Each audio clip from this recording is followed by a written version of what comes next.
बिस्मिल्लाहिर्रहमानिर्रहीम। अस्सलाम वालेकुम वरहमत ल्लाहि वबरकातुहू। आबिद राजा चैनल की तरफ से आज मैं अपने चाहने वालों को एक बहुत ही प्यारा अमल बताने वाला हूँ। अगर आप ये अमल कर लेते हैं तो इसका आपको बहुत फायदा होगा। रोजाना कम से कम 40 मरतबा ये कुरानी दुआ पढ़ लीजिए, बहुत फायदा होगा इंशाअल्लाह। अगर आप ये दुआ पढ़कर अल्लाह से मांगते हैं, अल्लाह से ये मांगते हैं कि या अल्लाह हमारे रिस्क में इजाफा फरमा, या अल्लाह हमारे माल में इजाफा फरमा, हमारी औलाद को नेक बना, आप जो भी दुआ करेंगे अल्लाह ताला कबूल फरमाएगा।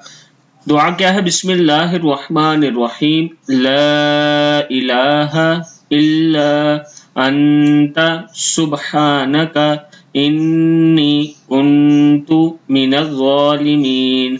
ला इलाहा इल्ला अंता सुब्हानका इन्नी कुन्तु मिनज़ ज़ालिमीन। इस आयत की बरकत से अल्लाह ताला गमों को दूर फरमाते हैं।